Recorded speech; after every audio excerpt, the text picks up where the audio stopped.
The Club of Rome is a global network of independent and renowned thinkers. The Club of Rome analyzes today's challenges facing the world, their root causes, and the possible futures in a systematic and holistic manner.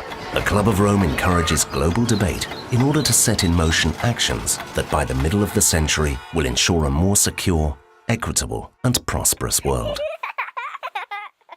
As we grow richer, there is rising concern about pollution, our ability to feed a growing population, and fears that we may run out of fuel and metals.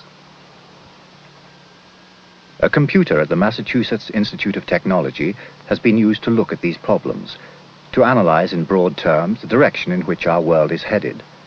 Sponsored by a group of businessmen and academics, the Club of Rome, its conclusions are revolutionary. The most important lesson is that we're near the end of our development of society, which has been going on for about 2,000 years. And we've reached levels of prosperity which carry the seeds of disruption and necessitate a complete relook at the whole world's social, political, and other situations. It's telling us that the world is in a completely unstable situation and is likely to fall to pieces if it doesn't stop growing. Population now doubles in 30 years. Man now uses twice as much energy as he did 15 years ago. And industrial production has nearly trebled in the last 15 years.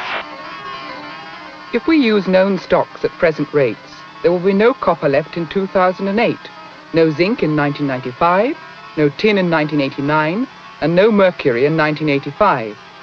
There will be no silver, without which we cannot make films, in 1987. Such growth threatens to use up all the resources the Earth has to offer us. Such are the enormous needs of the industrial society in progress. The Industrial Revolution has consumed vast quantities of fossil fuels, for example, and now there aren't many left. And it's as simple as that. If you have a kind of society which is going to eat the very planet we're on, eat it up, consume it, you will find that there's nothing left. It has been developed to exploit the ecosystem without taking into account its continued existence. And our new technologies tend to disrupt ecological cycles, to break them, to intrude harmful, unnatural materials on them, and therefore to destroy the base of its own existence. Because of that, we are on a suicidal course. What we're really being told is that although nobody knows for sure exactly when it will happen or exactly what risk is the greatest risk man faces, scientists are fairly unanimous in saying that man does face extremely important risks. When global population is doubling every 33 years, when resource consumption is doubling every 20 years, no long-term view of mankind can proceed without first forming some preliminary answers to these questions. Professor Dennis Meadows, at a conference in Washington to mark the publication of his team study for the Club of Rome, The Limits to Growth. It concludes that economic growth always generates a crisis, that the road to riches is the road to disaster. Even if we solve problems like pollution, growth within a century or so would lead to widespread famine and social chaos. Dennis Meadows and his team used a computer. He explains why. Predictive modeling systems are essentially a mathematical computation of criteria that can come in all shapes and sizes. But not since Malthus's catastrophe has one been more influential than the World 3 model, used to a very similar predictive end by the Club of Rome in their world-changing 1972 publication, Limits to Growth. Back in 1968, the argument of exponential growth on a finite planet had gained some new footing by way of funding, and the MIT study was soon underway. Given that the club's membership is by nature comprised of the who's who among the highest-ranking officials in international business and academic leadership, perhaps it's no surprise that this study's impact has been almost as long-lasting as it was immediate. With millions of copies sold in multiple languages across the globe, the club's introduction of scenario-based calculations to account for the multiple courses of possible action was more than a conversation starter. It was a game changer. Truly, if you're going to try and convince the governments of the world that taking your advice is the only way to avoid an otherwise certain disaster, then playing out a series of likely scenarios by way of predictive modeling has really become the only way to go. Also, a giant state-of-the-art computer probably doesn't hurt. Co-founders Alexander King and Aurelio Pache both shared a burning desire to revolutionize the mechanisms of international policymaking. Their driving motivations stem from the frustrations regarding the many bureaucratic processes that slow down the significant, yet necessary changes needed to not only avoid catastrophe, but also bring the world into what they believe to be an achievable state of sustainable equilibrium. Which is why they intentionally formed the Club of Rome to be formless. Though they had a president, no one was ever officially elected, and all of their decisions were made by an executive committee of around 8 members, including the founders themselves. Their goal was to form a direct link between the committee and relevant decision makers within the revolving but incredibly prestigious and exclusive membership. They'd meet monthly to address the accumulating series of issues coined by club members as the problématique, which is a term meant to encompass the interconnected and complex nature of environmental and social problems we face. Since their rise to prominence, there have been a lot of questions raised about the Club of Rome, many of which they've already answered. So instead of explaining more, let's allow them to tell us in their own words who they are and what they're all about.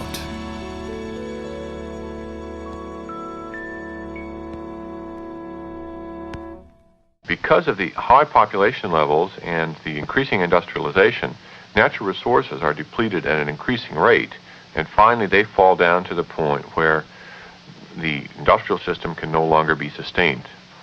Skeptics say forecasts of doom are the result of doomsday assumptions.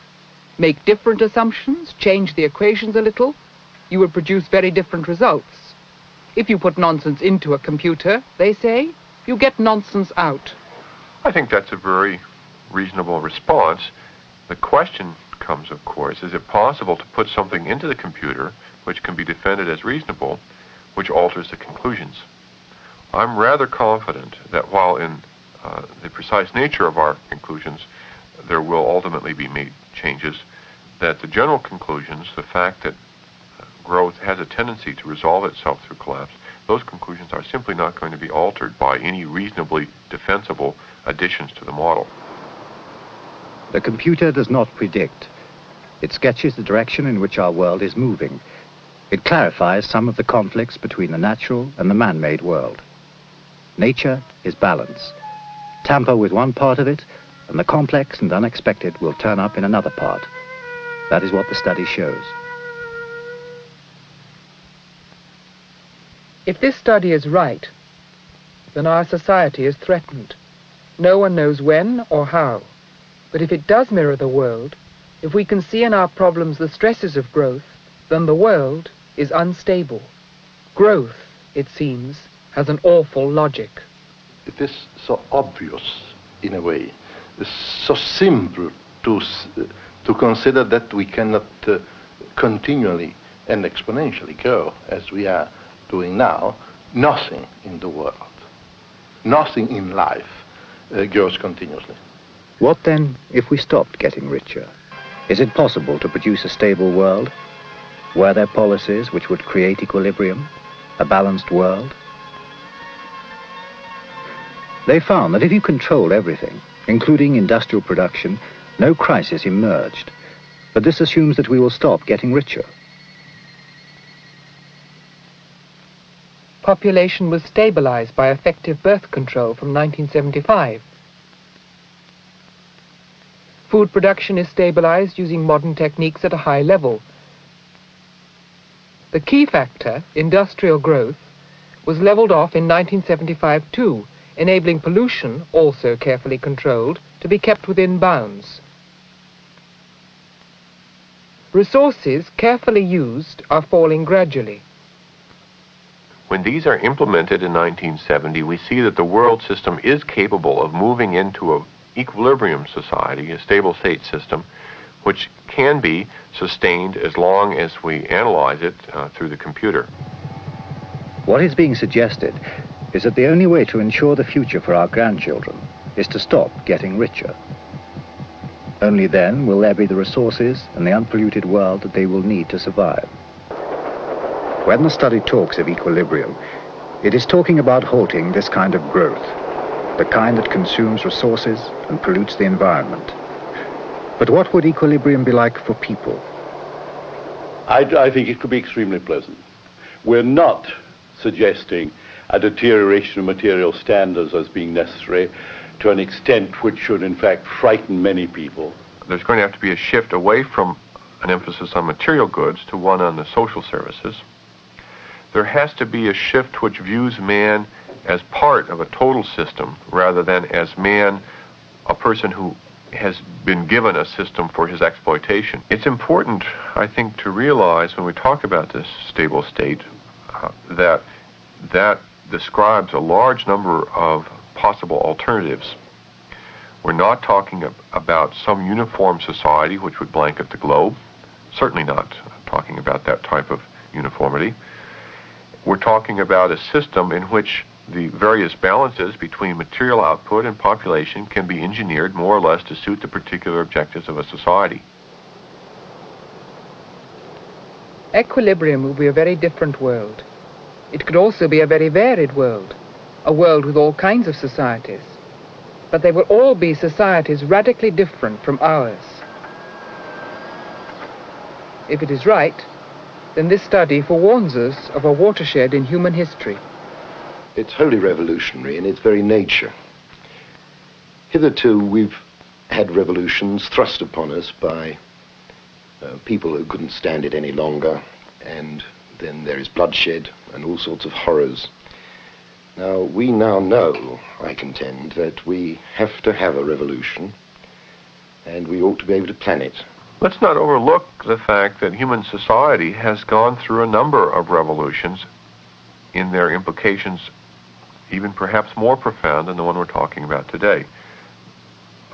Just at the dawn of history, of man's history, we saw a transformation from hunting and gathering and nomadism to settled agriculture. The impact of that on man's religion, on his institutions, on his view of himself, were enormously profound. The shift from rural to industrialized man has been an enormous change. The shift from a primarily agricultural to a primarily urban population has had an enormous impact. Our own society reflects its origins, the Industrial Revolution. That revolution molded our institutions, changed our politics, and shaped our lives. The Stability Revolution, the Equilibrium Revolution, whatever future historians choose to call it, will also shape and change the way we live. It's important that everyone should have a concept of the world as a whole and should avoid as far as possible bringing up their children in any sense of local patriotism, nationalism, and parochialism. It's important for you, I think, to realize that you have really the right only to have 2 children, to expect that you're going to have to make short-term sacrifices if they're to have a decent environment and the resources necessary to pursue the kind of life that they should have. First of all, inform yourself. First of all, become interested. Then let your political leaders, both locally and nationally, know that you're interested and show them that you're informed. Then look at your own habits as consumers, as producers, and the things that you do in your daily life, and ask yourself what effect they're having on the whole problem. Are they making a positive contribution, or are you part of the problem? This transition from the present type of society for the new society, which will be balanced with its environment and within, depends on all of us, on all of you. And that will require political action. Men, for the first time in the history of man, have the opportunity to design the society they want and the resources to put that into effect. Now, that is the guts of the matter to me. We have to think out just what society do we want. We can have it, you know. We have to imagine what world we would like.